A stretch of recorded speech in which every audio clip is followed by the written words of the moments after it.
Assalamualaikum warahmatullahi wabarakatuh. Hai, perkenalkan nama saya Pratama Putra Kartia dan rekan saya. Halo, aku Kusuma Hastuti Jayawardani.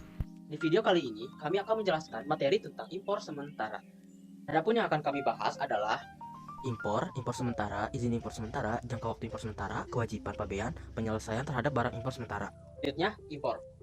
Dalam pengertiannya, impor sendiri dapat dicari dari beberapa sumber. Menurut KBBI, mengatakan bahwa impor merupakan pemasukan barang dan sebagai dilakukan dari luar negeri. Selanjutnya impor sementara. Impor sementara adalah pemasukan barang impor ke dalam daerah pabean yang benar-benar dimaksudkan untuk diekspor kembali dalam jangka waktu paling lama 3 tahun. Sedangkan menurut Muhammad Jafar, impor sementara adalah pemasukan barang impor yang dimaksudkan sementara waktu di daerah pabean untuk selanjutnya diekspor kembali. Syarat barang dikatakan impor sementara. Persyaratannya sebagai berikut: tidak akan habis dipakai, baik secara fungsi maupun bentuk, mudah dilakukan identifikasi, dalam jangka waktu impor sementara tidak mengalami perubahan bentuk hakiki kecuali aus karena penggunaan, selanjutnya memiliki tujuan penggunaan yang jelas, dan terdapat dokumen pendukung bahwa barang akan diekspor kembali. Barang impor sementara dapat diberikan pembebasan atau keringanan bea masuk tergantung dari tujuan pengguna barangnya. Selanjutnya adalah prosedur atau tahapan pembuatan surat izin untuk impor sementara. Yang pertama, importir membuat surat permohonan izin.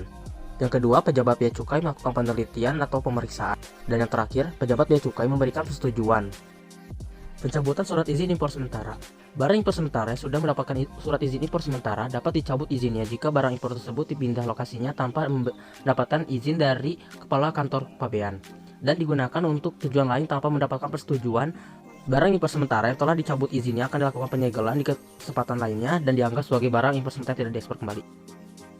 Jangka waktu impor sementara. Aturan tentang jangka waktu impor sementara telah diatur dalam Peraturan Menteri Keuangan. Yang pertama, impor sementara diberikan dalam jangka waktu paling lama 1 tahun dan dapat diperpanjang paling lama 3 tahun.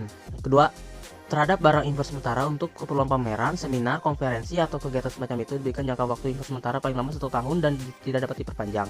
Ketiga, kendaraan roda 4 atau kapasitas mesin minimal 3000 cc atau kendaraan roda 2 dengan kapasitas minimal 500 cc untuk keperluan pameran diberikan jangka waktu impor sementara paling lama 2 bulan dan tidak dapat diperpanjang. Selanjutnya ada perpanjangan jangka waktu impor. Izin impor sementara dapat diperpanjang dengan maksimal waktu 3 tahun. Dan untuk mendapatkan perpanjangan jangka waktu ini, importir harus mengajukan surat permohonan disertai dengan alasan dan melampirkan dokumen pendukung seperti perjanjian kontrak atau perjanjian sewa kepada kepala kantor pabean. Selanjutnya ada kewajiban kepabeanan yang harus dipenuhi oleh importir. Yang pertama ada pemberitahuan pabean yang diberikan kepada kepala kantor pabean dalam jangka waktu 3 bulan sejak tanggal surat izin impor sementara diterbitkan.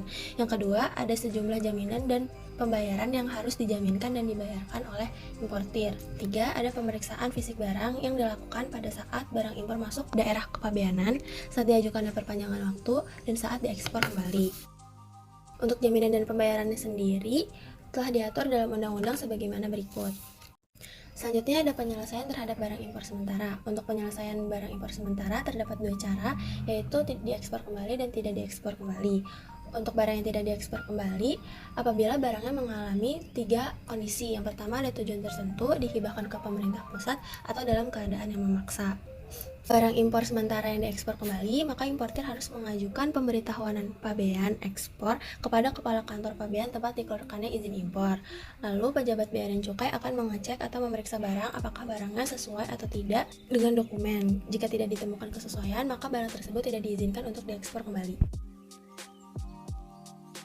Sekian dari kelompok kami. Terima kasih.